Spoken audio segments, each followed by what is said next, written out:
Hey guys, tonight we slip softly into the warm, flour-dusted world of ancient Babylonian baking, where dawn rises not with a jolt, but with the slow crackle of clay ovens and the earthy smell of grinding grain. You're standing in a small brick house nestled along the lazy, mist-laced bend of the Euphrates in the city of Sippar, around 1800 BCE. It's dark still, and the stars are blinking reluctantly out of view. Your bed, a woven mat in the corner, has left faint grid marks on your cheek. A sleepy yawn escapes you, not from dread, but from a familiar rhythm, because you are a baker, one of the good ones. And today, you've got approximately 50 varieties of bread to help invent. The air is cool against your bare arms, but not for long. The oven room is already pulsing with low, smoky heat. You shuffle toward the clay hearth, nudging aside a curled-up cat who has decided your storage basket is her throne now. The coals glow faintly inside the tandoor-like domed oven. You reach for the first round of dried palm fronds and add them to the pit.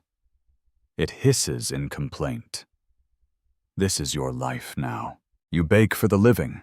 You bake for the dead. You bake for priests, traders, royalty, and hungry children. If you run out of flour, civilization itself may collapse, or at least the temple steward will throw a sandal at your head. You may not survive this, to be honest. The bakery demands early mornings, nimble hands, and a stomach of iron, especially once the onion loaf orders come in. So before you get comfortable, take a moment to like the video and subscribe, but only if you genuinely enjoy what I do here. And if you're still awake by the end, leave a comment with your location and what time it is where you are. Now dim the lights, maybe turn on a fan for that soft background hum, and let's ease into tonight's journey together. You tie your reed fiber belt a little tighter and begin your ritual. The flour count. You've got sacks of emmer and einkorn, a cracked clay bin of spelt, and a jar of millet someone's been sneakily dipping into. Historians still argue whether barley or emmer was considered the official grain of the gods. But today, the barley wins. The temple requested 7 barley loaves for a moon rite. You sigh. That means soaking, pounding, drying, grinding, and that's before you even get to the dough. Your grinding stone is well worn, smooth with decades of patient circles. You settle onto the short stool and begin to work. The motion is hypnotic. Forward and back, like rowing a boat made of flour. The sound is soft, rhythmic, like rain against a clay wall. Your neighbor, old Namtar, peeks over the low dividing wall, rubbing sleep from his eyes and mumbling something about barley spirits again. He claims the gods once visited him in a dream, asking for sesame crust. You nod politely. You've heard this one. Outside, the sun's first gold brushes the rooftops, and a few birds get ahead of themselves with excited chirps. You duck outside to fetch a bucket of water, cool and thick from the well. The stone walkway is cold beneath your toes, and the sky is already pale orange. Someone's burning fish 2 houses over. You breathe it in. Not your problem. Back in the bakery, the doughs begin.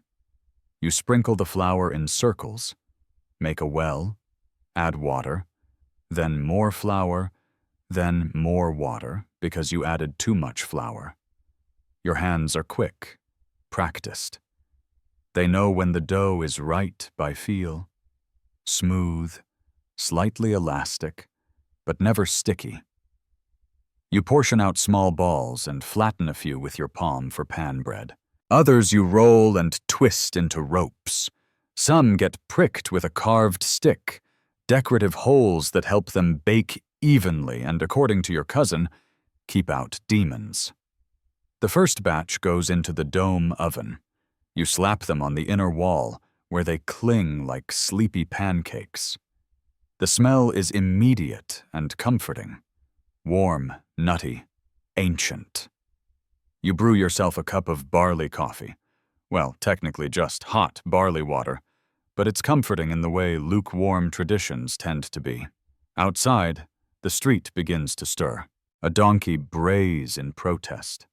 A baby wails. You hear footsteps splashing through the irrigation canal. The city is waking, and your job is already well underway.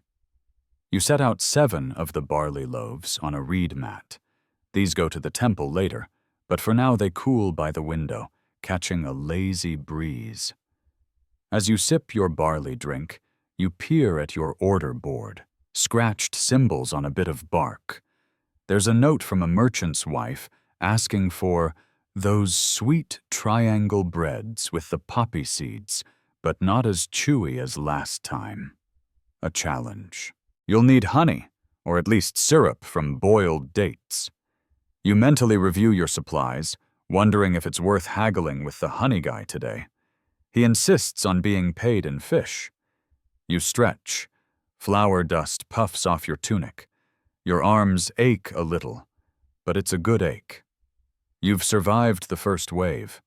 And the second wave, temple loaves and triangle pastries, and maybe even a sourdough shaped like a duck, is waiting.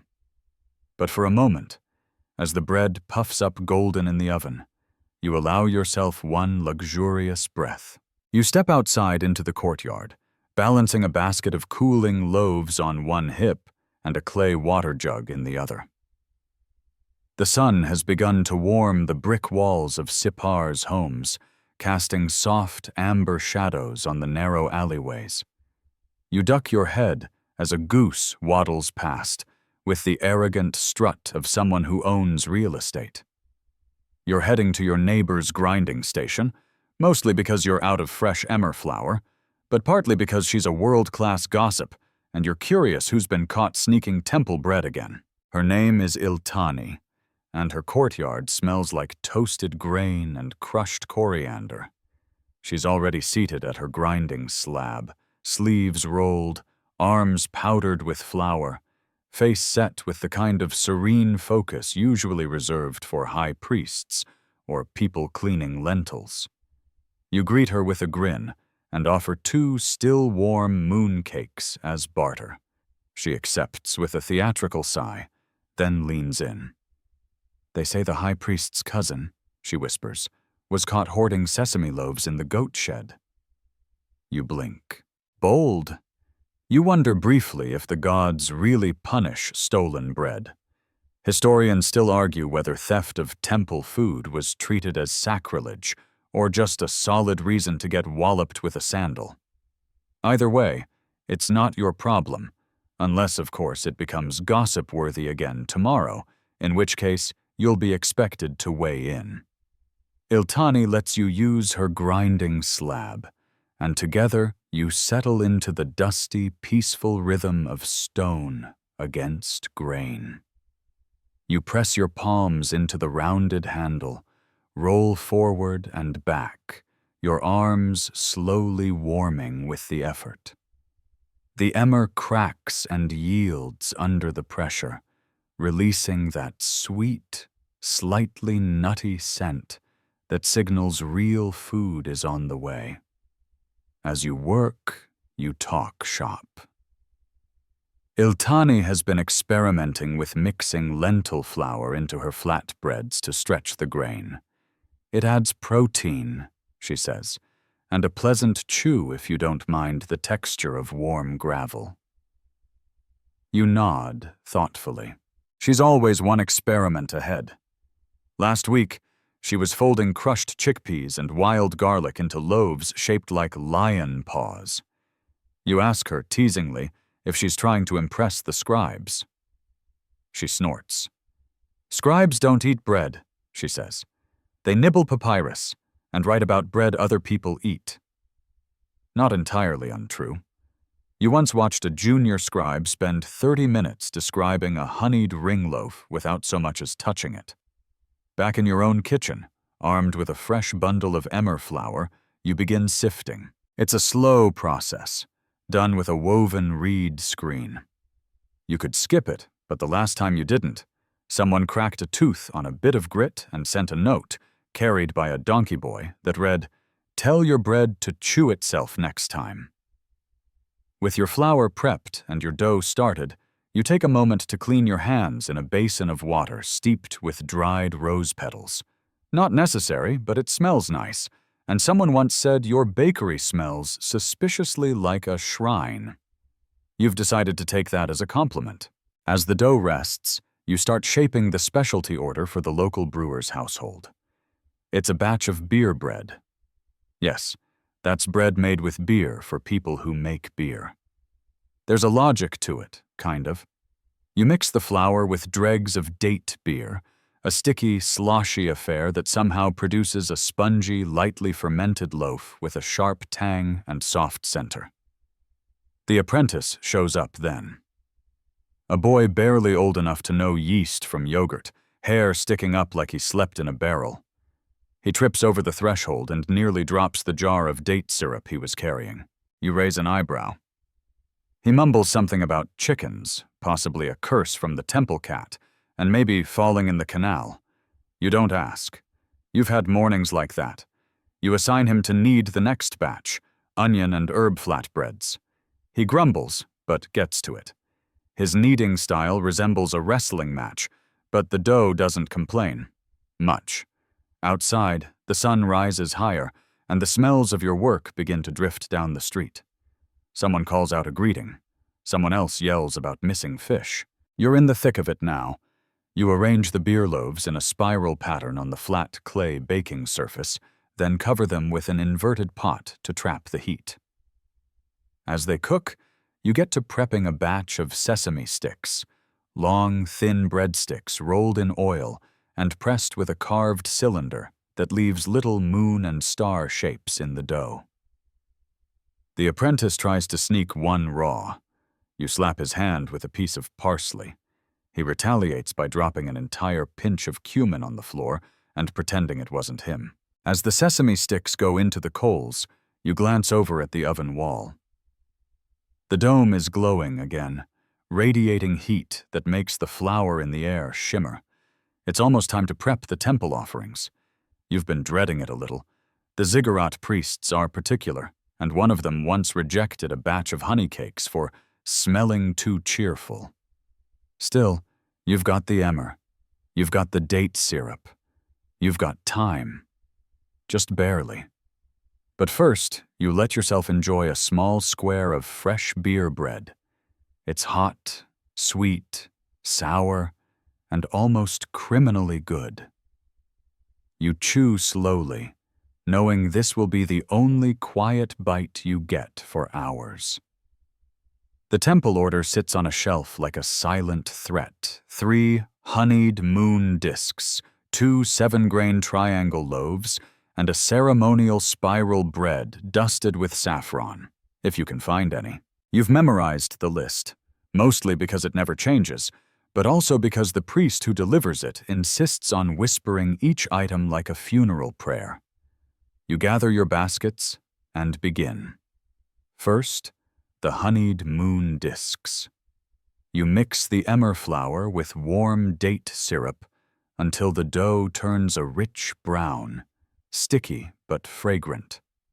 You shape the pieces into round, thumb-thick discs and press them gently with your carved moon mold, one of your prized possessions, inherited from an aunt who claimed she once made bread for the king's astrologer. You don't know if that's true, but the mold does have a satisfying crescent curve and gives a subtle imprint that catches just the right amount of char when baked. The goat shows up around this time, of course. Technically, it belongs to the household next door, but it seems to believe your bakery is its personal lounge. It stares at you through the half-open doorway with judgment in its rectangular pupils, chewing something unidentifiable and probably sacred. You sigh. The last time you chased it out, it knocked over an entire sack of lentil flour and ate half a garland meant for the harvest festival. You decide to ignore it.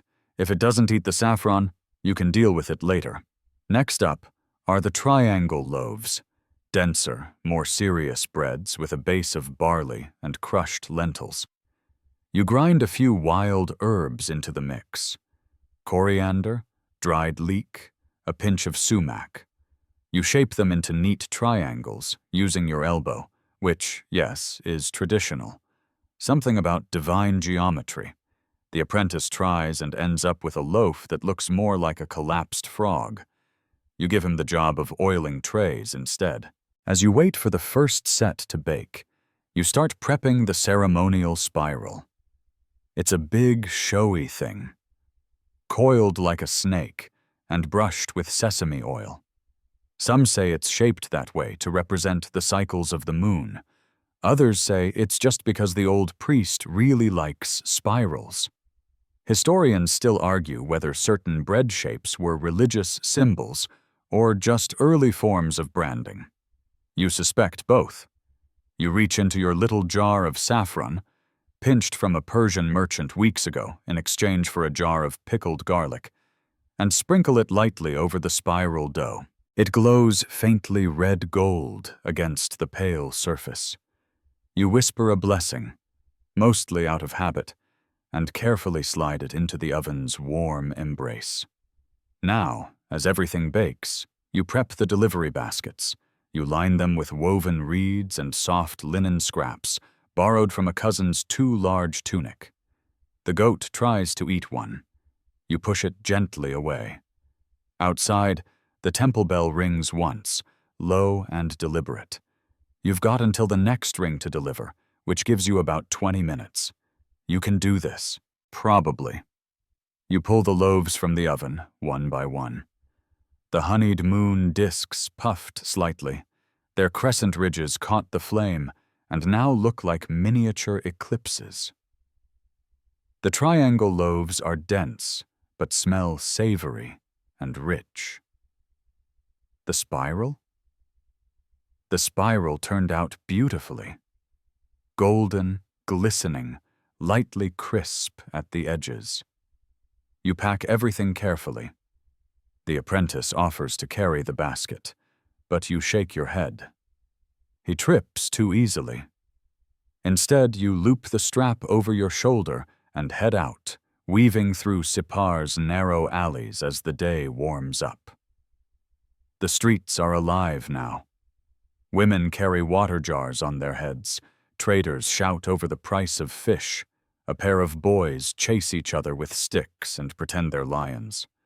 The smell of fish oil, dust, sweat, and hot bread is oddly comforting. You pass a scribal school, where students sit cross-legged in the dust, carving cuneiform onto clay tablets. One is clearly asleep, drooling on his stylus. As you reach the temple's outer courtyard, you shift the basket and rehearse your polite nod. The temple guards give you the usual once-over, then wave you in with the enthusiasm of men who've had the same job since Nebuchadnezzar's last haircut.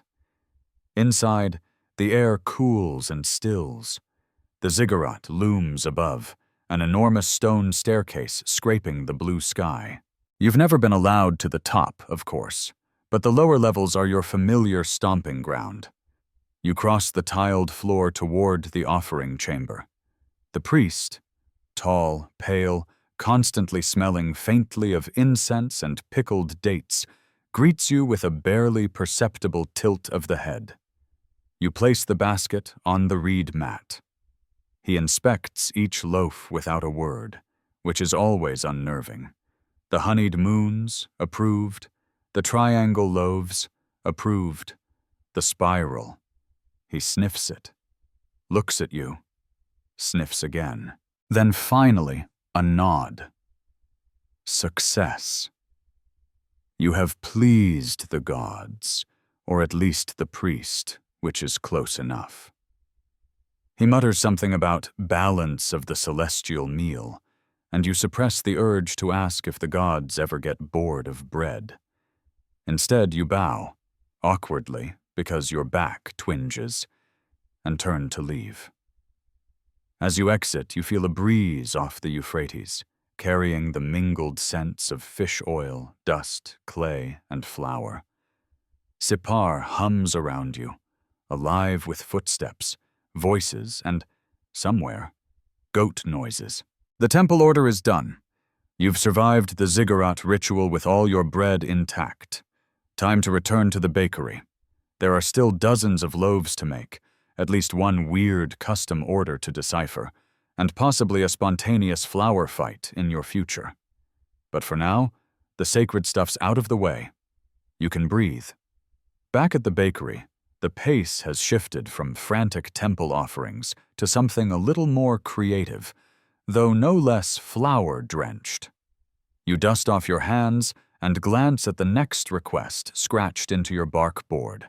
A noblewoman wants breads for the sky festival, with shapes of stars and things. Helpful. You resist the urge to write back asking for a sketch. Instead, you grab your collection of bread molds, reeds woven into stars, copper cutters in sunburst patterns, and one very confusing symbol that looks like a fish wearing a hat. You're not sure what that one's supposed to be, but it gets requested surprisingly often. You settle on the lunar cycle for this round, waxing, full, and waning. It's an ancient theme.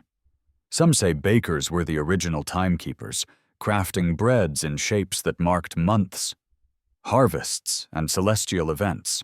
Others think people just liked bread that looked pretty. Historians still argue whether the elaborate shapes served ritual purposes or were just an early flex at feasts. You roll out the dough, this time a blend of barley, crushed dates, and sesame paste. It's fragrant, sticky, and slightly oily to the touch.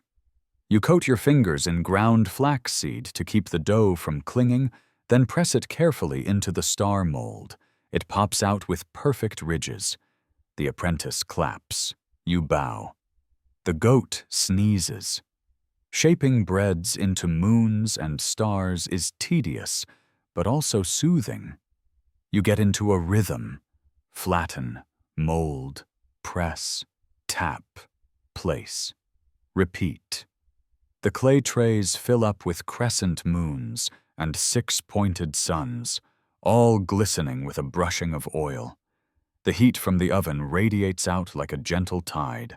You begin to sweat, not uncomfortably, just enough to feel like you're part of the baking process yourself. The Sky Festival loaves require an extra step. Inscriptions. You take a fine reed stylus and carefully carve tiny dots and swirls into the surface of each piece. Not actual writing, just patterns to mimic constellations. Occasionally, a customer will claim to see omens in the burn marks. You smile and nod wisely. No one wants a baker who shrugs and says, maybe just a bubble. Outside, voices rise. The market is in full swing. Someone is arguing, loudly, about the price of onions. A group of children races by, one of them clutching what is definitely a stolen fig. The world continues. The breads go into the oven, and you take a moment to wipe down the prep table. You hum a little tune, something your grandmother used to sing, probably about wheat, possibly about goats. The apprentice asks if he can try a sun shape. You nod and hand him the mold. He manages something vaguely spherical. You declare it a promising interpretation of the harvest star. He beams. As the celestial loaves bake, the air grows rich with the scent of toasted sesame and sweet barley. You breathe deeply. This is the part of baking no one writes down. The soft rustle of the rising crust. The moment when oil hits hot clay and hisses like a whisper. The golden edge that appears just as the top begins to firm. You remember a story your uncle used to tell, that the goddess Ishtar once fell in love with a baker who shaped stars from honeyed bread. She gave him a ring of flour that never ran out. The baker, predictably ate it. You're not sure if that's part of the official mythology, but it makes you smile every time. The oven timer, by which you mean your nose and an uncanny sense of almost there, alerts you to the finished loaves. You open the dome and are met with a wave of rich scent and gentle heat. The moon loaves have puffed slightly, their edges browned to a soft gold. The star shapes kept their definition, even the ones shaped by your apprentice. Mostly, you slide them out with your paddle and arrange them on a woven mat to cool. They're not just decorative. These breads will be served at the Evening Sky Festival, broken apart with honey and soft cheeses, eaten under oil lamps as priests chant about comets and eclipses. You like the idea that something you shaped this morning will be part of someone's memory tonight.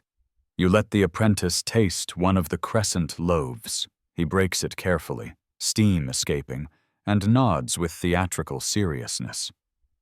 "Tastes like Jupiter," he says. You reply, "Wrong, definitely Saturn." He squints and says, "Maybe moon crust." You both agree to call it astro-crunchy and leave it at that. By mid-morning, the next customer arrives, an elderly merchant who smells of camel oil and always wants the stars to taste different. You hand him a fresh batch with a new drizzle of fig syrup and hope for the best. He inspects them, declares them surprisingly philosophical, and drops a small bag of lentils in your payment jar. Outside, clouds drift lazily across the sun. The heat hasn't peaked yet, but you can feel it building. You pour a cup of barley water over your wrists, let it run down your arms. The cat has returned, now sprawled in your flour sack like royalty. You don't argue. You lost that battle long ago. The apprentice sets out the leftover dough to rise under a cheesecloth. You prepare a small batch of spiced honey glaze, just in case the brewer's wife sends another impossible order.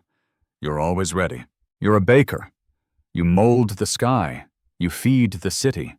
You challenge goats to stare-offs and win, usually. The oven is still hot. The day is still long. And your next bread? It'll probably be shaped like a planet, or a frog, or a planet that looks like a frog. The sun is high now, baking the rooftops of Sippar and turning the dusty alleys into shimmering heat tunnels. You wipe your brow with the corner of your tunic and step into the street, squinting as you make your way toward the market square. There's no shade, no breeze, just the heat bouncing off every stone like a slow roast you didn't ask for. You're on a mission, though. Henna, saffron, if you're lucky, and maybe a new ceramic jar for date syrup, since the old one cracked when the apprentice used it as a stool. The market is alive, in that slightly grumpy way it always is at midday. The air smells of crushed garlic, hot dust, goat fur, and a faint whiff of incense coming from the direction of the spice stalls. People move slowly, fanning themselves with scraps of woven reed or flapping their sleeves like sleepy birds. You pass a row of fishmongers yelling half-heartedly about today's freshest catch, while their wares look like they died of boredom rather than water deprivation. Across the way, a boy stands beside a towering basket of dates, popping one into his mouth every time he thinks no one's looking. You point at him. He freezes. You nod solemnly and keep walking. You were that boy once, possibly yesterday. The spice merchant's stall is tucked into a shady corner, cluttered with jars, cones of resin, piles of dried flowers, and small cloth bags with mysterious scribbles on them. You duck under the awning, grateful for the relief from the sun. The merchant, a woman with a voice like dry leaves and the memory of a sphinx, eyes you. "You again," she says. "Need more illegal nutmeg?" "I never said it was illegal," you reply, keeping a straight face. "Just misunderstood." She chuckles and reaches for a jar of crushed henna, the good kind, not the kind that smells like fermented sandals. You trade her 3 sour loaves and a tin of leftover date glaze. She raises an eyebrow at the glaze, but takes it anyway. Bartering is an art form here, and you've learned that novelty wins as often as value. As for the saffron, well, she has some, but it's in a tightly sealed clay jar and guarded like a temple relic. She offers a deal, a week's supply of your spiced ring bread in exchange for a pinch. You pause. That's a steep price. But then again, you know that the brewer's wife is obsessed with ring bread right now, and if you push production slightly, maybe skip lunch for the next 2 days, you accept. The merchant nods like she already knew you would. She measures out a small bundle, no more than a dozen crimson threads, and wraps them in linen with the reverence usually reserved for sacred relics or especially ripe figs. You tuck it carefully into your pouch. Your last stop is the potter's stall. He's just pulled a new batch of jars from his kiln, and the air still shimmers above them. You select one with a tight-fitting lid and a tiny carved fish on the side. He says it's for keeping the evil smells in. You nod, partly out of politeness, partly because you know at least 3 breads that have crossed into olfactory danger zones. You trade 2 fig-stuffed buns and a cracked but clean oil lamp. He throws in a reed brush as a bonus. You suspect it's because he likes your apprentice's attempts at artistic bread scoring, which frankly often resemble startled lizards. Back at the bakery, the heat inside somehow feels cooler than the market. The apprentice is sitting by the door, fanning himself with a cutting board and watching the cat nap. You hand him the henna, the brush, and a warning not to test the saffron. He nods solemnly, which, given his track record, probably means he's planning to test the saffron. You rinse your hands in a basin filled with water and a few drops of rose oil. The scent floats up in lazy spirals, calming, sweet, ancient. You think of all the people in all the centuries before you, standing just like this, hands damp, feet dusty, caught between the sacred and the ridiculous. With the henna, you mix a small paste. Today's request includes decorating some ceremonial breads with patterns believed to protect from envy. You swirl the thick red paste into spirals and dots along the crusts, letting it dry slightly before baking. The designs will turn darker in the oven, leaving behind faint echoes of art and luck, and possibly mild superstition. The next order is from a neighbor who always wants something impressive but soft. You settle on spelt rolls with a honey glaze and a dash of poppy seed.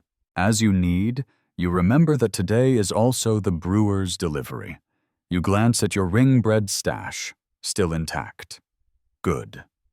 You'll make the delivery this afternoon. With luck, the apprentice won't set them on fire this time. A bead of sweat rolls down your nose. You ignore it. The dough is soft and forgiving, the kind that responds to gentle encouragement more than brute strength.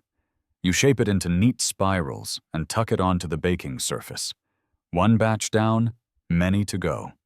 As they bake, you sit for a moment on your small stool by the doorway, cup of barley water in hand. The sky outside is the color of baked clay, and the air smells like hot dust and baking poppy seed. Someone walks by humming. A dog barks. A pot shatters in the distance, followed by the unmistakable silence of someone pretending that didn't happen. The first batch of spiral rolls comes out perfect, glossy, golden, with the faintest crunch on the outside and pillowy softness inside. You break one open. Steam curls upward, carrying with it notes of honey, grain, and something almost floral. You hand one to the apprentice. He takes it reverently, like it's made of gold and secrets. He bites in and immediately declares, "I'm not saying this is divine, but I might offer it to the gods." You bow deeply. The cat sneezes in the background. The afternoon stretches ahead, still full of baking, shaping, experimenting. But for now, in this moment of spice jars and soft bread, you feel almost immortal. Or at least very, very full. You're wiping honey glaze off your hands when the apprentice bursts in, holding a clay tablet like it's just been blessed by Enki himself. He nearly trips over the cat, who growls with the fury of one whose nap has been rudely interrupted. But he manages to thrust the tablet toward you with a proud grin. "It's from the scribe," he says, breathless. "A special order." You narrow your eyes. The scribe? The one with 6 rings on every finger and a fondness for using unnecessarily long words for bread? This will be good. You squint at the cuneiform, reading slowly as your flour-caked brain processes it. The message is, as expected, ridiculously ornate. 12 soft-topped barley spirals, 3 filled crescents flavored with fig and hyssop, and 2 ceremonial discs bearing the seal of wisdom, shaped, of course, like an open eye. Of course, because nothing says wisdom like bread staring back at you. You scratch your head. The scribe's orders are always a combination of oddly poetic and slightly impractical. You wonder briefly whether he's eating them, offering them to the temple, or just arranging them in alphabetic order on his windowsill. Historians still argue whether ceremonial breads were consumed or strictly symbolic. You suspect, in this case, the answer is whichever looks fancier on a platter. You stretch your arms and roll your shoulders, setting the tablet aside before beginning the prep. First up, the soft-topped barley spirals. You mix barley flour with a little leftover date beer for fluffiness and a pinch of cumin for depth. The apprentice asks if he can help, and you assign him the very serious task of brushing each spiral with a honey oil glaze as they rise. He takes the job with the solemn gravity of a junior priest holding a sacrificial lamb. Next come the fig and hyssop crescents. You mash dried figs into a sticky paste, add crushed hyssop leaves, and a dash of salt. The scent is sharp and sweet, a bit like mint that fell asleep in a raisin jar. You roll the dough into little moons, stuff them, and seal them with a twist, something you invented after one too many exploded pastries. Finally, the discs of wisdom. You admit, grudgingly, they're kind of fun to make. You flatten emmer dough into smooth circles and press a carved seal into the center, an eye motif with feathered lashes, surrounded by stylized lines meant to represent insight, or possibly decorative eyebrows. You don't ask, you just bake. With everything assembled, the baking begins. The oven's heat is steady, and the scent of fig and barley drifts into the street like an invitation. A passing merchant pokes his head in and offers you a melon in exchange for whatever that smell is. You decline, politely. These are for the scribe. Probably. You take a moment to sit on your stool while the loaves rise and brown. Your apron is streaked with flour, your hands sticky, and your feet aching slightly. But there's something oddly satisfying about these peculiar orders. They push your skills, force you to be clever with ingredients, and let you carve little eyes into bread, like it's the most natural thing in the world. The apprentice watches the baking intently, offering commentary like a judge at a loaf pageant. "That one's got good structure," he says, pointing to a spiraled barley roll. "That crescent's a bit droopy." You nod sagely, pretending not to smile. He's learning. When the timer, i.e., your nose, says it's ready, you open the oven. The barley spirals are golden and slightly puffed, the crescents lightly browned, with one oozing a little fig. You eat that one. The eye discs, meanwhile, have baked to perfection. The carved seal has risen just enough to look impressive without turning monstrous. You arrange them all on a reed tray, wrapped loosely in linen and tied with a twist of dyed flax. The apprentice volunteers to deliver them. You hesitate. The last time he made a delivery, he dropped a tray into a goose pond. But today, he seems oddly confident. You hand him the tray. He salutes with a wooden spoon and marches off, the cat trailing behind like a judgmental bodyguard. With the scribe's order off, you find yourself with a rare moment of quiet. You sip a little barley tea and sit near the open window, watching dust motes swirl in the sunbeam like tiny golden ghosts. From somewhere down the road, you hear the faintest "Mroo!" followed by a splash. You sigh. Hopefully not the goose pond again. The afternoon heat is relentless now, pressing down like an extra layer of dough on your back. You crack the door wider and let the breeze slip in. Faint and dusty, but welcome. You take the quiet time to knead a practice dough. No particular plan, just instinct. You mix in some ground chickpea flour, leftover milk, and a hint of dried apricot. It smells oddly promising, like dessert and dinner got into a polite argument.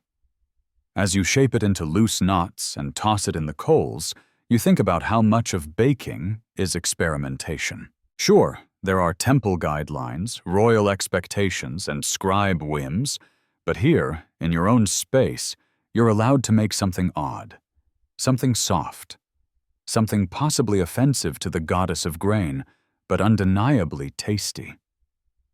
The test loaf comes out slightly lopsided, but the flavor? You tear it open. Warm, pillowy, with a tang from the chickpeas and sweetness from the apricot. You nod. This could be something. Maybe a new festival treat. Maybe a way to bribe that grumpy honey vendor. The apprentice returns, somehow dry, somehow intact, and with a small clay jar in hand, a gift from the scribe. You open it to reveal ink. You stare at it. For writing your own bread poems, the apprentice says, deadpan. You hand him a leftover fig crescent. He's earned it. Probably. As the evening approaches, the light in the bakery shifts. The sun, once a harsh, glaring presence, is now dipping low, casting golden beams across the stone walls. You stretch and yawn, feeling the day's rhythm begin to slow, just like the rise of your dough. The air is cooler now, but the oven still hums, its warmth sinking into your bones like a comforting blanket. The apprentice, who has been attempting to balance the scribe's ink jar with a loaf of bread, finally gives up and starts arranging the remaining baked goods. He's getting better at this, you think. Maybe not quite the speed or finesse of a seasoned baker, but there's a certain charm to his clumsy enthusiasm. Still, you've learned to give him simpler tasks. He's good at rolling dough into tight little shapes and less likely to confuse figs for incense. You consider making dinner, just a simple stew of lentils and barley, but decide against it. The bakery smells too much like bread for anything else to compete. Instead, you grab a few leftover loaves and start tearing them into pieces, warming them in the oven just enough to crisp the edges. They'll make a perfect accompaniment to the late-night tea you've been brewing with your last stash of mint. You may be tired, but there's something about this moment, the kitchen growing cooler and quieter, that feels right. The market's hum has softened as well. The merchants are packing up their stalls, their loud calls now reduced to murmurs of exhaustion. Children dart past, still carrying the energy of the day, but with less purpose. The city, in its own way, begins to breathe a little more slowly. A few of the neighborhood cats wander by, no longer chasing mice or food, but simply enjoying the evening's cool. You wonder where they go when they're not here. Do they have secret lives, like you sometimes do when you close the bakery door and step into the world? You lean against the counter, catching a glimpse of the full moon rising above the rooftops. It's just visible through the small window above your oven, a pale disk that seems to cast its own light across the city. For a second, the world outside feels separate from the small, warm space you've created. It's a moment of quiet peace, an interlude between the busy day and the night's slow crawl toward rest. And even though there are loaves to bake, orders to complete, and gossip to overhear, it feels like a perfect pause. The scent of mint tea begins to fill the air, gentle and sweet. You pull the last loaf from the oven, and it crackles softly as the heat cools. You cut into it, a simple round, nothing fancy, but the smell of freshly baked bread is a gift in itself. You tear off a chunk, dip it into the tea, and take a slow bite. The evening still feels like it's meant for savoring, not rushing. And so you sit, enjoying the quiet that's taken over the bakery, the steady warmth of the oven behind you, and the peaceful thought that in the smallness of your daily work, there's something extraordinary, something that can bring together people, gods, and sometimes even stubborn apprentice bakers. Your cat, ever the opportunist, decides this is the moment to jump onto the counter and attempt to sample your tea-soaked bread. You push her gently away, but she remains undeterred, staring up at you with the kind of unwavering gaze only a cat can manage. You sigh. It's a battle you'll never win, but you let her have her moment. She's earned it.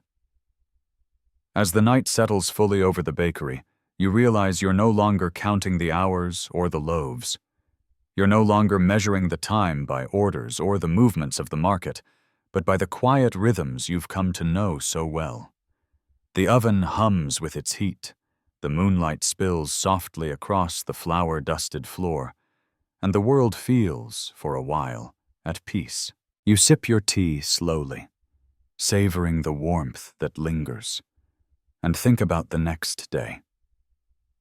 There will be more orders, more deliveries, more breads to shape. But for now, you're content to let the silence stretch between you and the world outside. The apprentice stirs, not quite ready to be done. "Should we clean up?" he asks, breaking the silence. But you shake your head. "Not yet," you reply, setting your cup down and stretching. "Not yet." For now, there's just the bakery, the bread, and the quiet. And that's enough. The night deepens slowly, a velvet blanket settling over Sipar. The last flickers of daylight fade, leaving the bakery bathed in the soft glow of the oil lamps. The oven still hums quietly, a steady companion through the evening, as you and the apprentice finish cleaning up the remnants of the day's work. The cat, satisfied with her piece of bread, and now more interested in a comfortable corner, curls into a tight ball on the counter. The gentle scraping of wooden brooms against the stone floor is the only sound that punctuates the silence. You glance at the old clay jar in the corner, the one filled with leftover dough scraps. It's a habit now, scooping up the excess dough, pressing it into a jar to ferment overnight. In the morning, it'll be ready to shape into something new, perhaps a batch of resurrection rolls, as you like to call them, dough that's been forgotten, left to rise again with the magic of time. The apprentice shuffles past with a basket of broken crusts for the birds, another small ritual of your day. He looks tired, a little more subdued than usual. You wonder if he's starting to understand the quiet weight of the bakery's life, the constant cycle of creation and consumption, day after day. He stops by the door, pausing to watch the world outside through the thin window. The street is still, lit by only the faint glow of oil lamps in the distance, the air cool enough to promise sleep soon. "Will we do this every night?" he asks. It's a simple question, but one you've never really had to answer aloud. The rhythm of baking is so ingrained that you've never thought to step outside it, to pause and consider whether you've been here too long or if you're just getting started. "Every night," you reply softly, the words flowing easily now. "It's what we do. What bakers do. We keep things warm, we keep things rising." You lean against the counter and gaze at the finished breads cooling in the dim light. A gentle breeze from the open window stirs the air, carrying with it the scent of night-blooming flowers and the distant murmur of the river. It's moments like this, when the world slows down enough to feel the rhythm of your work in every movement, that make everything feel right. There's no rush, no worry, just the quiet satisfaction of knowing you've done the work, that the loaves are baked, the customers served, and that tomorrow there will be more bread to shape, more dough to knead, more people to feed. The apprentice finishes sweeping and looks over at you. "What about the orders for tomorrow?" he asks. "Do you want to start the preparations now?" You smile and shake your head. "Not yet," you say. "We've done enough for today. Let's enjoy the quiet while we can." You motion to the warm bread still sitting on the counter, the honey drizzles catching the light. "Tomorrow's orders will wait. For now, we've got the night." He nods, his face relaxing a little. The pressure of constant work, the next order always looming, seems to lessen in this moment, and he settles into the slow, comfortable silence beside you. There's nothing quite like the quiet after a day of labor, when everything is done, and there's nothing to do but appreciate the moment. The breeze that has picked up outside cools the bakery, making it the perfect temperature to sit and relax for a while.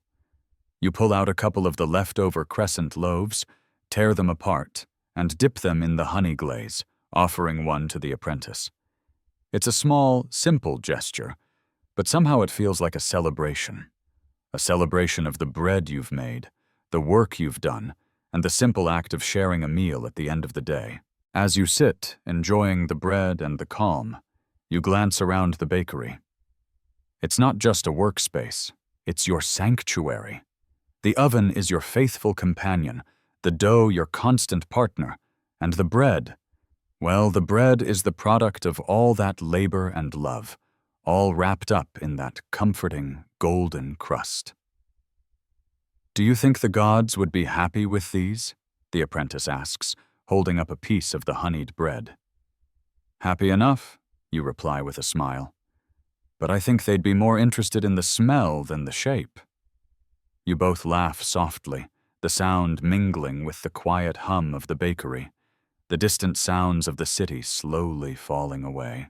There's no need for elaborate rituals tonight, no priestly offerings or grand gestures. The bread is the offering. The work itself is enough. The apprentice finishes his bread and sets the empty plate aside, stretching his arms. The light from the oil lamps flickers a little, casting long shadows on the stone floor. You lean back against the counter, content. The bakery feels like it's been here forever, as though it's always been part of the city, a silent witness to everything that happens. The evening stretches on, and the bakery begins to quiet down, the last of the day's warmth fading into the coolness of the night. The apprentice yawns, his eyes growing heavy. "I think I'm ready for bed," he says, stifling another yawn. "Good idea," you reply, glancing over at the closed door. "We'll be up early. There's always more bread to make." He heads to the back of the bakery, the cat lazily following him, and you're left alone with the oven's gentle warmth and the quiet peace of a job well done. You take one last look around the bakery, taking in the simple beauty of it all, the soft glow of the lamps, the baskets of bread, the quiet hum of the evening settling in. Tomorrow will bring more bread to bake, more orders to fulfill, and more customers to feed. But for now, in this moment, there's nothing more you need to do. The bread is rising, the night is calm, and all is well. You switch off the lamps, leaving the bakery in the warm, soft glow of moonlight, and close the door behind you. The world outside is waiting, but for tonight, it can wait a little longer. The morning greets you quietly, the first rays of sunlight creeping in through the cracks of the bakery's wooden door. You've learned over time that the world outside moves with an energy all its own, but here, in this space, it's different. The calm of early morning is a precious thing, wrapped in silence and soft shadows. You rise from your mat, stretching out the sleep that's still clinging to your limbs, and make your way to the oven. The glow of last night's coals has faded, leaving behind a thin layer of ash that you carefully sweep aside. The day's first task is always the same.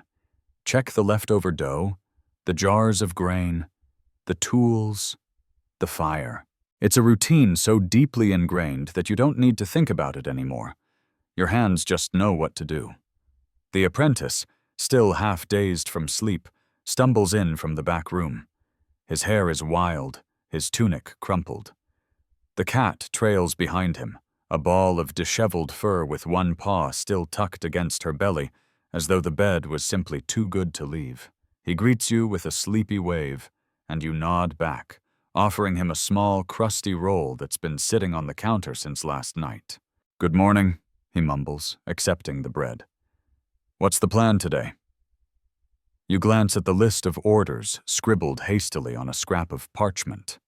The usual mix of temple bread, market loaves, and a special request from a local merchant who insists on something light but divine. Light and divine. Always with the impossible requests. "We'll start with the usual," you say, rubbing your eyes. "Barley loaves for the market, moon discs for the festival, and oh, there's something special for the merchant, a twist on the honeyed rolls from last week." The apprentice groans a little, but he's already making his way toward the grain sacks. You can tell he's still getting used to the idea that baking isn't just an art. It's also a series of practical, repetitive tasks that need to be done before anything creative can happen.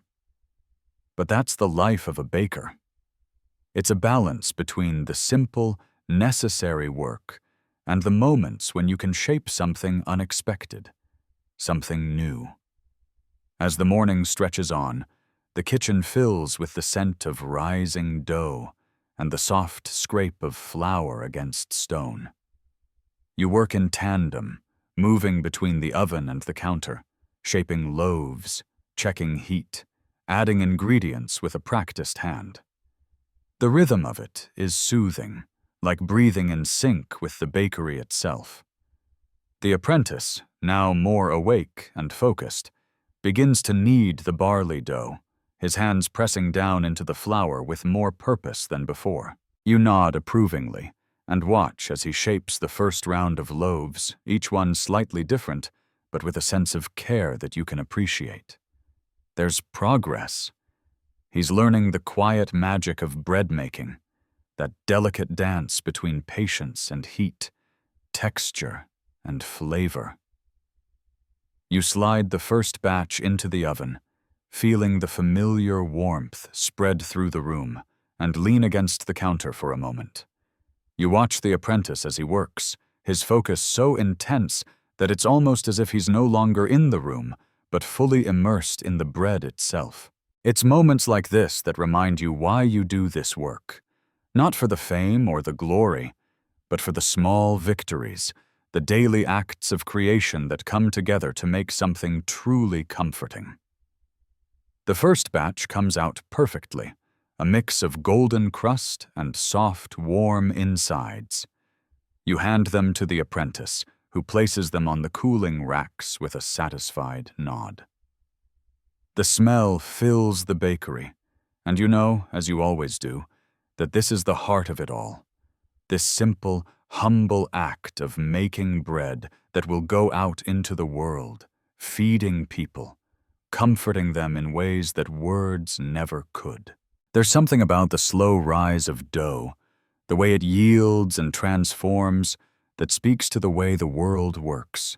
Slow, steady, and with moments of unexpected beauty. The small joys of a well-baked loaf, the sound of the oven door creaking open, the soft glow of the fire. These are the things that make up the life of a baker. These are the things that remind you, day after day, that you're exactly where you're meant to be. As the day unfolds, the bread keeps coming. The rolls, the loaves, the crescent-shaped breads, you name it. Each one, a small miracle in itself, born from simple ingredients and the steady rhythm of your hands. You continue to shape and bake, watching as the dough rises under your touch, turning golden and fragrant in the heat. The sun climbs higher, warming the walls of the bakery, and you feel that familiar pull to keep going. There's always something to be done, another order to fill, another loaf to bake. But in this moment, you allow yourself a pause. You step back and take in the sight of the bread lined up on the counter, cooling and waiting to be sold. This is your work. This is your life. The apprentice looks up from his kneading, eyes slightly glazed from the monotony of it all. "Do you ever get tired of baking?" he asks, his voice quiet and thoughtful. You smile. It's a question that you've asked yourself more than once. Tired? No. There's always something new to try, a new twist, a new shape. It's a life that never quite stops, but it's never boring. He nods, his hand still working the dough with the same steady rhythm. "I think I understand," he says, sounding a little more certain than before. You can't help but feel proud of him, just a little. He's growing into his role, becoming part of the flow of this place, learning the lessons that can't be taught in books or by watching from the sidelines. The day goes on, the work continuing at its steady pace. The market begins to fill with the smell of fresh baked bread, and the rhythm of the bakery is as familiar as your own heartbeat. The apprentice hums softly to himself, dipping his hands into flour with quiet satisfaction, while you continue to bake and shape, keeping the ovens full and the bread coming. Soon, the last batch is out of the oven, the sun is low in the sky, and the streets outside are filled with the evening's bustle. The cat, now full and content, stretches lazily on the windowsill. It's almost time to close up for the night. Almost time to rest, but not quite yet. There's still one last loaf to bake, the one that waits for you at the end of every day. The bread of tomorrow, already rising in your heart. The evening sky has turned a soft shade of purple as the bakery starts to quiet down. The heat from the oven still lingers, but it's a warm, comforting kind of heat now, like the final breath of a summer's day.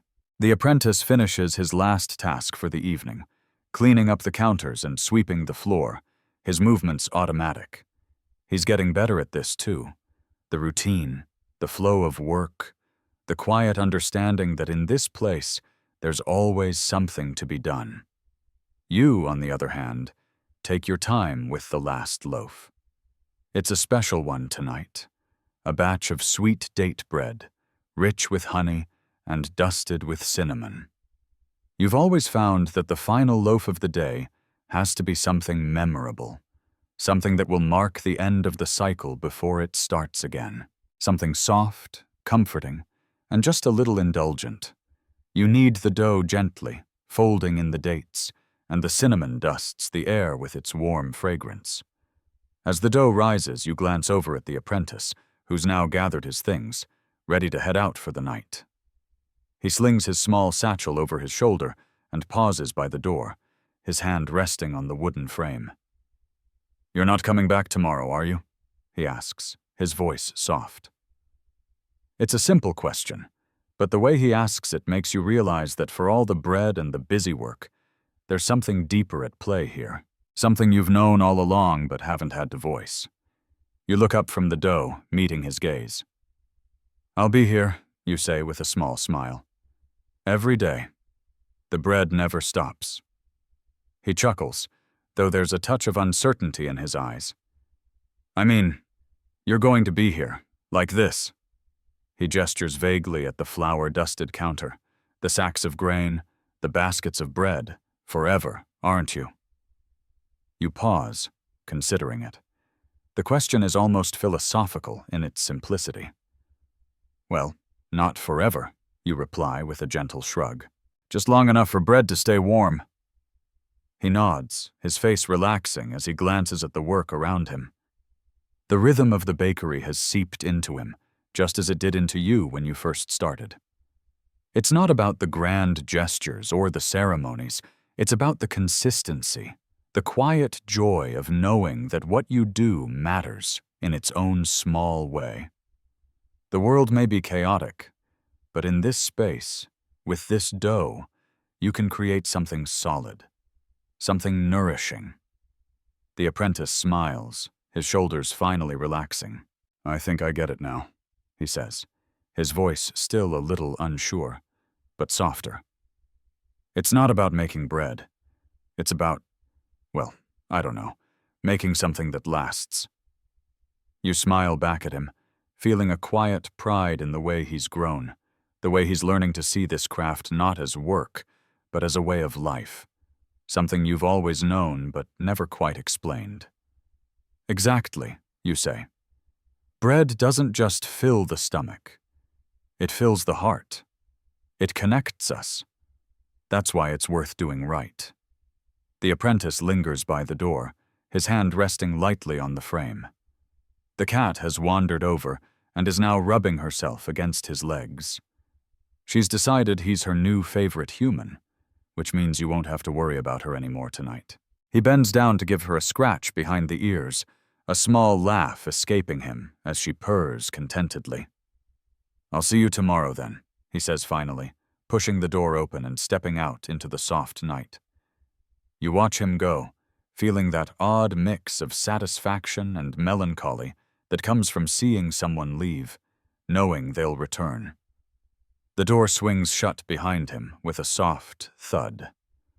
For a moment, you're alone again, the bakery quiet and full of the soft shadows of night. The date bread has risen perfectly. You shape it gently, sliding it into the oven with the same care you've put into every loaf today. As the bread bakes, the sweet smell of cinnamon and honey fills the room. You close the oven door and sit back, letting the warmth of the day slip away. In the stillness, you allow yourself to reflect.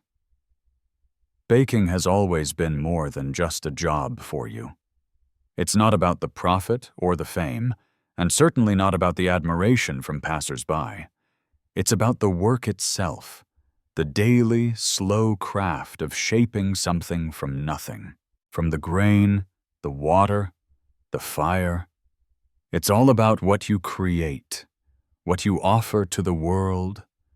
You are a part of a long, unbroken tradition, and in this space, in this quiet, it's almost as though you've been transported out of time. The day is done.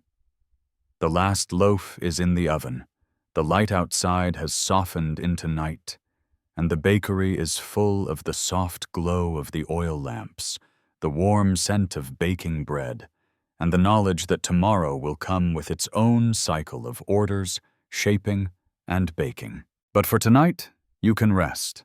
The bread has been made. The city is fed. You've done your part. As you sip the last of your barley tea, and listen to the soft crackle of the oven. You close your eyes for just a moment. Tomorrow will come, as it always does. But tonight, in this quiet space, you can rest, knowing that there is always tomorrow's bread to look forward to. And that is enough. The next morning comes quietly, as it always does. The pale sunlight creeps in through the small cracks in the bakery's door, casting faint streaks of gold across the stone floor. You wake with the comfort of routine, feeling the warmth of the familiar space even before your feet hit the ground. The oven still hums softly in the background, like a low murmur, almost as if it has been waiting for you to return. You pull yourself out of bed, stretch, and make your way toward the oven, the floor cool against your bare feet. The cat is already there, waiting by the door, her eyes wide and expectant. She knows it's breakfast time, and she's ready for her portion of whatever crumbs you might have left over from the previous day's work. The dough from last night's leftover batch is already rising in the corner, and you approach it with a practiced eye. You're always amazed at how something so humble, so simple, can turn into something so comforting. It's the same with people. There's so much potential, so much you can create if you give it time to rise. You knead the dough gently, folding it over itself, giving it the space it needs. The rhythm of your hands against the soft dough is soothing, a welcome repetition. As you work, the bakery begins to fill with the familiar scent of bread. It's not just the smell of food, it's the smell of work, of creation, of a life lived with purpose. You glance over at the window, seeing the first few rays of sunlight creeping across the courtyard outside. The city is beginning to stir, but for now, it's just you, the dough, and the quiet. You shape the dough into small, round loaves, preparing them for the first round of baking. The apprentice arrives a little later, still rubbing the sleep from his eyes. He doesn't greet you right away. Instead, he moves straight to the grain sack, pulling out the necessary ingredients with the precision of someone who's starting to understand the rhythm of the bakery. The cat follows him closely, rubbing up against his legs in her usual needy way. He pats her head absent-mindedly as he checks the flour, the barley, the sesame seeds. "You're early," you comment, smiling at the apprentice as you pull the first tray of dough from the oven. It's risen beautifully, golden brown and slightly crisp on the outside. "I woke up with the sun," he says with a grin. "Thought I'd beat you to it." You laugh softly. "Well, you'll get there one day, but for now, I've got you covered." You hand him a small loaf of warm bread, still steaming from the oven. "Try that." He takes it eagerly, breaking off a piece and dipping it into the honey you've already prepared. The sweetness of the bread and the honey mixes in perfect harmony, a reminder of how the simplest things often bring the most comfort. He looks up at you, nodding appreciatively. "This is perfect," he says. "When did you learn to bake like this?" You smile, thinking for a moment before answering. "It wasn't something I learned all at once. It's more like something you grow into, step by step, one loaf at a time. As the morning stretches on, you continue working, moving from one batch to the next. You've got the orders for the market today. Fresh loaves of barley and sesame, crescent rolls for the Baker's Guild, and a few sweet date breads for the local noblewoman who insists on only the best. You think about the many different lives your bread will touch today. The market traders, the children nibbling on warm rolls before school, the tired workers returning from the fields. The rhythm of your day continues. Knead, shape, bake. You take brief breaks to sip your tea, rest your hands, and reflect on the work ahead. The apprentice has begun shaping his own loaves now, his movements becoming smoother, more fluid. It's not perfect yet, but it's progress. And that's what matters. You remember when you were first starting out, how you couldn't tell a good loaf from a bad one, how you once dropped an entire batch of dough into the fire because you didn't understand how to control the heat. But you learned, piece by piece, loaf by loaf. You built your rhythm. Your hands learned the shape of the dough, the feel of it against your skin, the timing of the oven. Every day, a new loaf. Every day, a new challenge. The apprentice's first batch of crescent rolls comes out of the oven beautifully golden, with just the right amount of crispness on the edges. He grins from ear to ear when he sees the result. "You did it," you say, nodding approvingly. "That's the way. Keep doing it, and you'll get better every time." He stands a little taller, his confidence growing. "Thanks," he says, giving a small nod. It's starting to make sense. You look around the bakery, at the loaves cooling on the counter, at the apprentice making his way through the tasks, and the rhythm of it all falls into place. This is your life now, a life that's built, quite literally, from the ground up. It's shaped by flour, water, heat, and time. It's a life that's steady, unassuming, and endlessly rewarding. The bakery, with its warm oven, flour-dusted counters, and the constant hum of activity, has become more than just a place to bake bread. It's become a sanctuary, a space where the world slows down, where the pace of life is measured in the rise and fall of dough. It's a place where time feels both endless and fleeting, where you can step away from the world outside and simply create. As the day winds down and the last of the orders are filled, you sit back, feeling the weight of the day's work settle into your bones. The cat is stretched out in her usual spot on the counter, purring contentedly. The apprentice finishes cleaning up and begins to gather his things. "Another day done," he says with a smile, though there's a hint of weariness in his voice. You nod. "Another day of bread, and tomorrow we'll do it all over again." He stretches and looks around the bakery, taking in the quiet.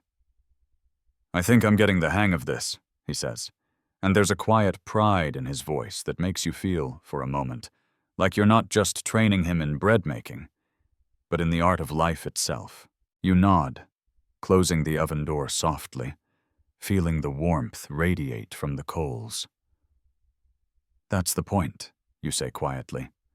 "We make something that lasts, something that feeds people." And in that moment, as the bakery settles into its evening quiet, you feel a deep sense of contentment. The bread is made. The work is done.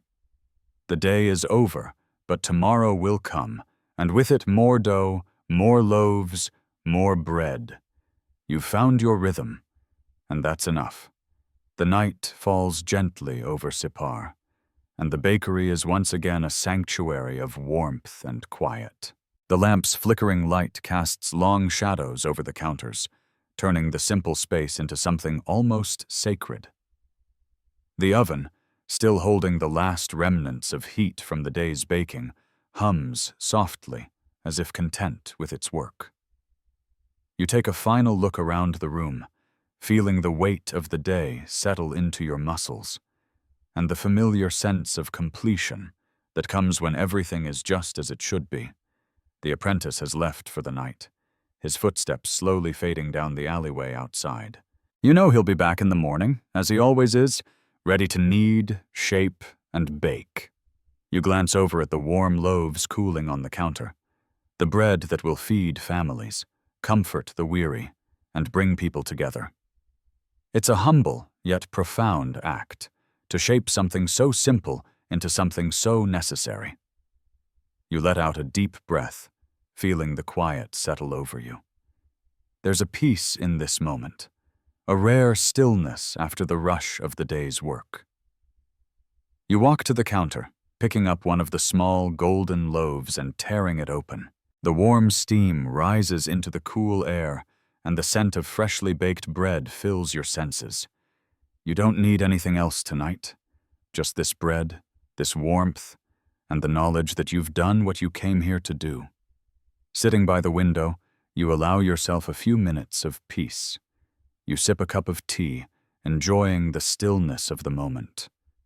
The world outside seems distant now, the bustle of the market long gone, the streets quiet save for the occasional hum of a distant voice. It's a good kind of quiet, the kind that lets you breathe deeply and fully without the rush of the day pressing in. In these moments, you think about how much has changed since you first started baking. When you were just a young apprentice yourself, learning to shape dough and handle the oven's heat, you never could have imagined that this would be your life.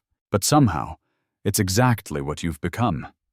A keeper of bread, a guardian of warmth and sustenance, a quiet creator in the heart of a busy city. The world outside may continue to spin, full of chaos and change, but in here, in your bakery, there is steadiness. There is comfort. There is bread rising steadily, waiting to be shaped and shared. And in that steadiness, you find your purpose. As the hours stretch on, the bakery grows even quieter. The light from the oil lamps flickers and dims, and you begin to clean up the remnants of the day's work. The flour dust has settled across the counters in a fine layer, a reminder of the time you've spent creating, shaping, and baking. You sweep it away carefully, feeling the weight of the day's labor finally leave your body. You stop for a moment by the oven, your hands resting on the cool stone.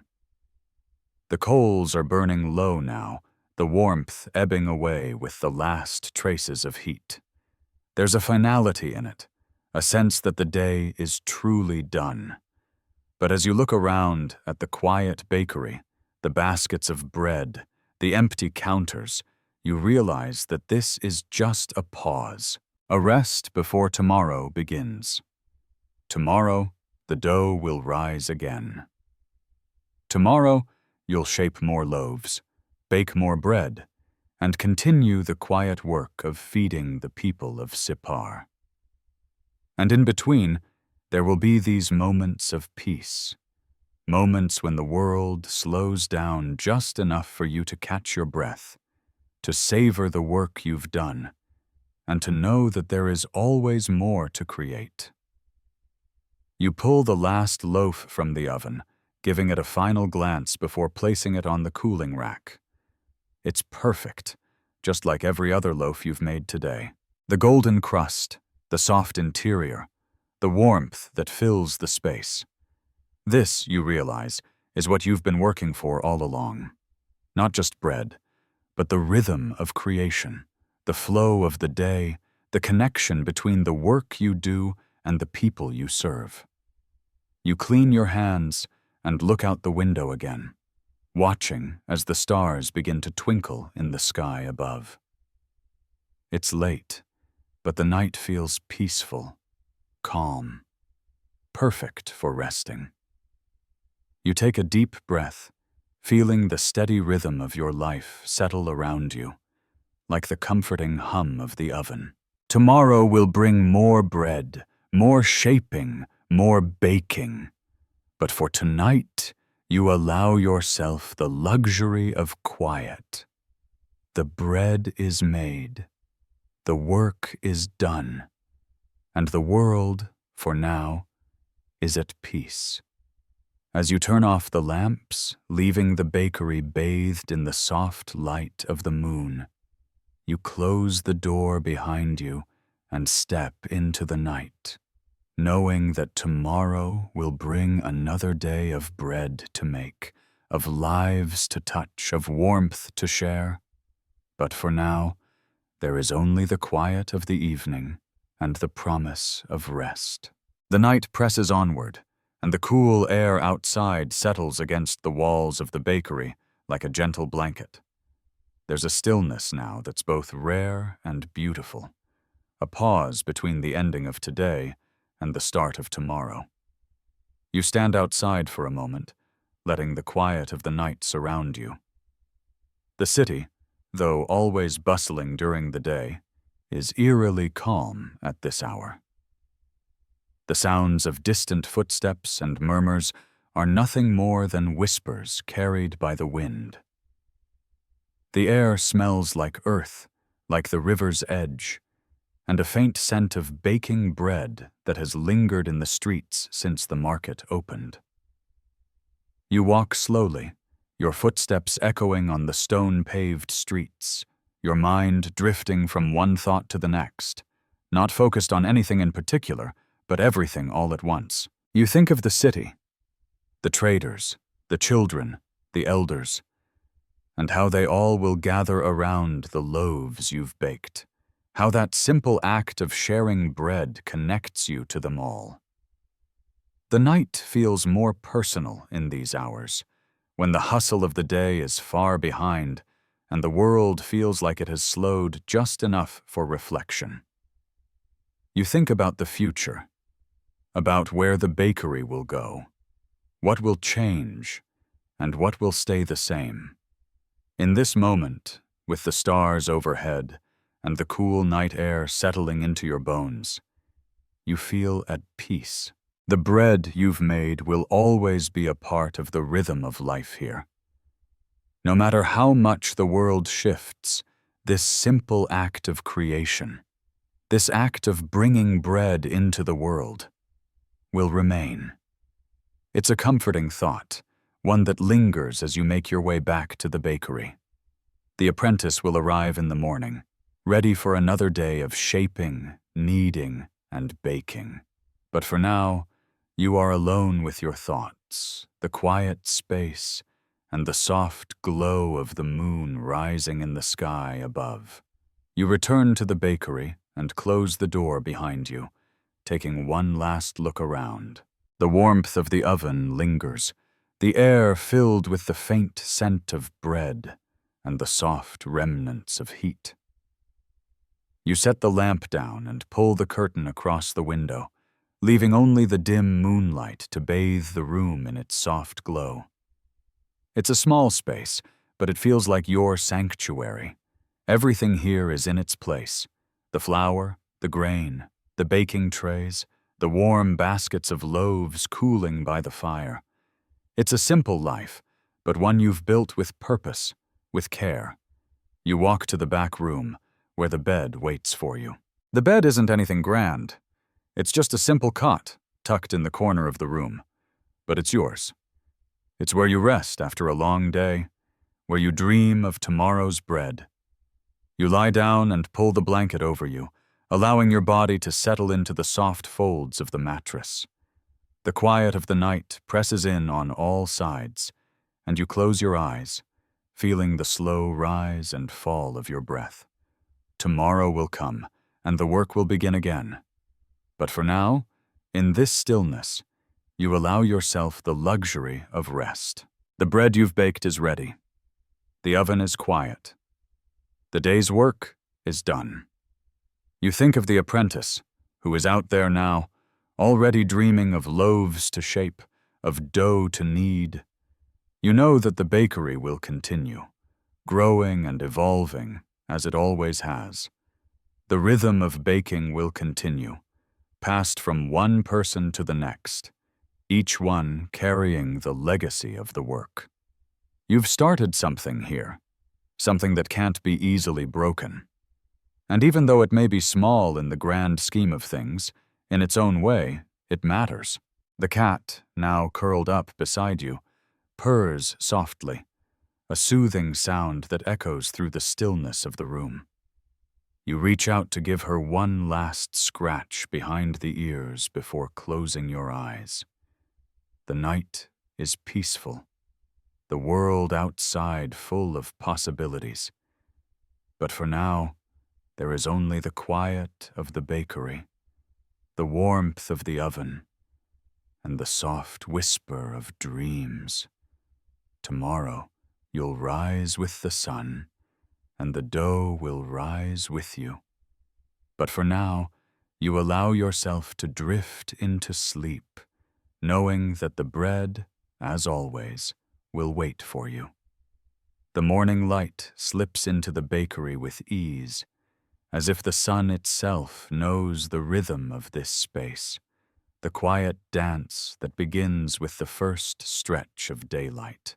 The cat stirs beside you, a soft meow escaping her as she blinks lazily at the room, deciding whether or not it's time to wake up. Her eyes find yours, and after a brief moment of contemplation, she curls up again, content to enjoy a few more minutes of sleep. You rise with the same ease, not in a rush, but with purpose. The bakery waits for no one, after all, and while the quiet night was a blessing, it's time to begin again. You stretch, feeling the pull of muscles that have become familiar over the years. The rhythm of baking is built into your bones now, and as the sun creeps higher, you find yourself already moving toward the oven, already thinking about the dough that will soon be shaped, the loaves that will rise and bake, the scent that will fill the air. The kitchen is still cool in the early hours, the floor beneath your feet chilly, but the promise of heat is in the oven, the smell of rising dough already beginning to stir.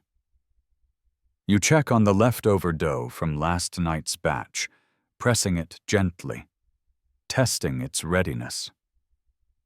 It's there, soft and elastic, ready to become something more. Your hands know what to do, almost instinctively. You move with purpose, kneading and shaping, the flour dusting your tunic in soft clouds as you work. The apprentice arrives as always, a little sleepy but eager.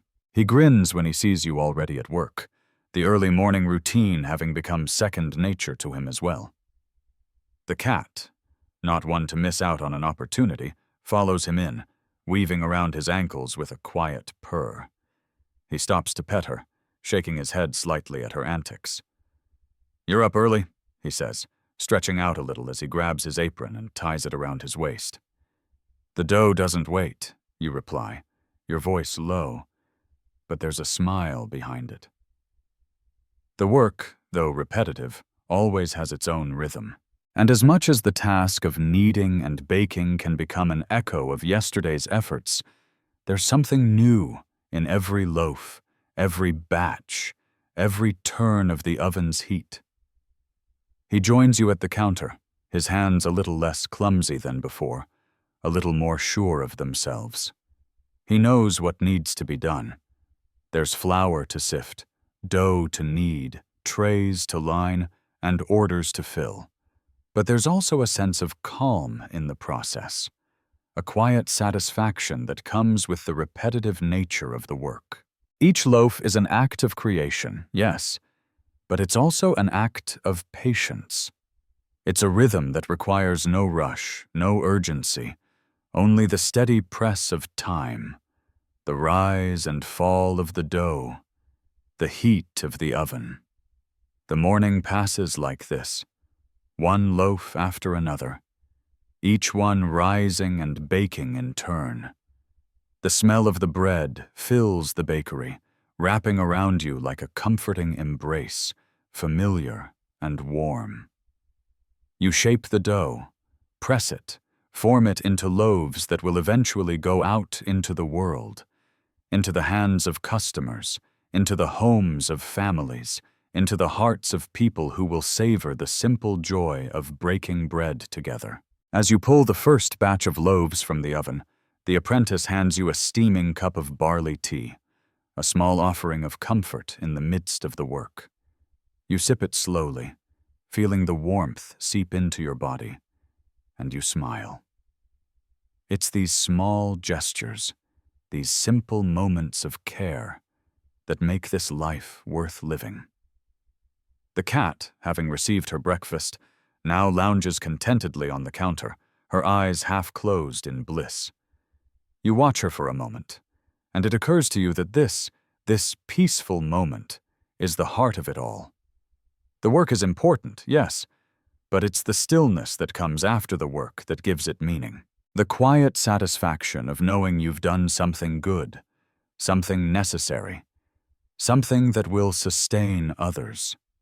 The door to the bakery creaks open, and the first customer of the day steps inside. A familiar face, a regular who always orders a loaf of honeyed bread. You greet him with a smile, handing him the warm loaf straight from the oven. He thanks you and leaves, the door swinging shut behind him. Another day, another loaf delivered, another small connection made. The rest of the morning flows in much the same way. The orders filled, the dough kneaded, the loaves shaped and baked. The apprentice, now fully awake and energized, hums softly as he works. There's a rhythm to it, a pulse that keeps time in the bakery, a beat that runs steady and true. The world outside may spin, may shift, but in here, in this space, there is a constant. There is bread, there is warmth, there is purpose. By midday, the first round of orders is complete. The shelves are stocked, the counters are cleared, and the bakery feels full of light and warmth. You stand back, surveying the work you've done, and you feel that quiet pride that always comes after a day's labor. The dough has risen. The bread is perfect. The day is yours. The apprentice wipes his hands on his apron and looks over at you, a satisfied grin on his face. "Another day done?" he asks. You nod, wiping the flour from your hands. "Another day of bread," you reply, with that same steady smile. "And tomorrow we'll do it all over again." He nods, understanding now. The rhythm, the work, the process, it's all part of something bigger. It's not about the bread, not just about the bread. It's about the time, the care, the simple act of creation, and the small ways you can touch the world through it. As the day winds down and the light outside begins to fade, you prepare for the evening. You've shaped the loaves. You've baked them. You've fed the city, one small loaf at a time. And tomorrow, you'll do it again.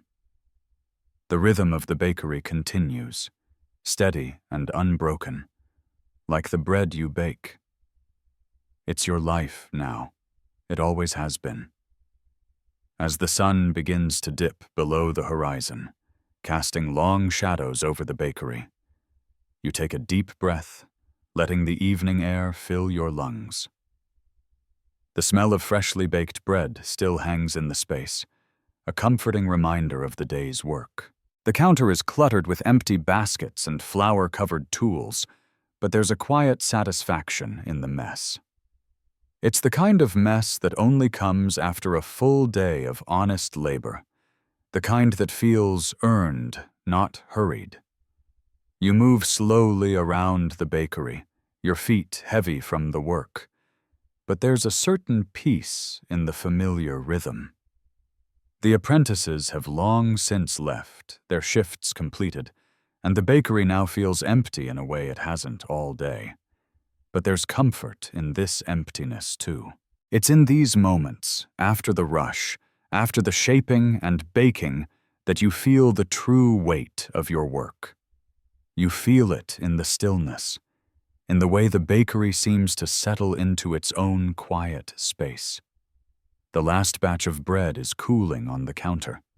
It's a batch of honeyed moon discs, perfect and golden, shaped with care.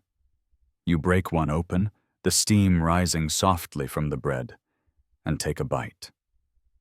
The warmth, the sweetness, it's a small moment of indulgence that you've earned. You savor it, letting the flavors linger, enjoying the quiet that fills the bakery. You sit down by the window, watching the world outside fade into the twilight. The city, ever bustling, now seems distant. The evening air cools, and the distant sounds of laughter and conversation drift in from the streets. You think about all the people out there, about the families gathered around their tables, enjoying the bread you've made. There's something incredibly humbling about that, a sense of connection that runs through the very act of baking. It's not just about the bread, it's about the warmth it brings, the sustenance it offers, the comfort of a simple meal shared. You think back to when you first started this journey, when you were just an apprentice yourself, standing in the shadows of experienced bakers.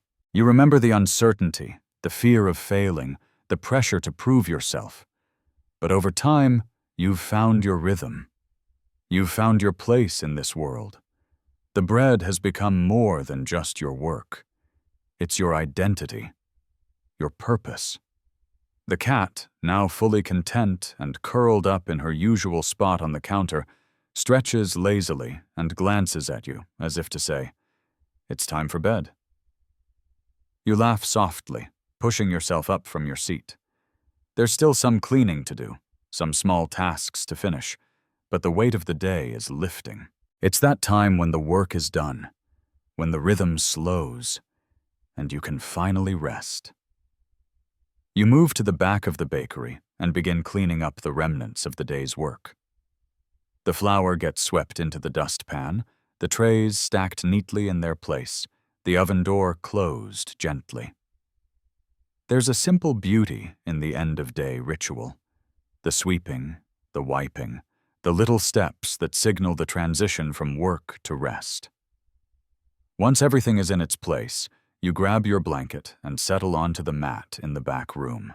The world outside has quieted now, the noise of the city muffled by the thick walls of the bakery. You pull the blanket close and close your eyes, allowing the stillness of the night to wash over you. The soft sounds of the bakery, the cat's contented purring, the occasional creak of wood, are a lullaby in themselves. Tomorrow will come with more bread to bake, more dough to knead, more people to feed. But for now, in the quiet of this space, you can rest. You've given your best today, and that's all anyone can ask for. As you drift off to sleep, the bread still warm on the counter, you find a moment of peace.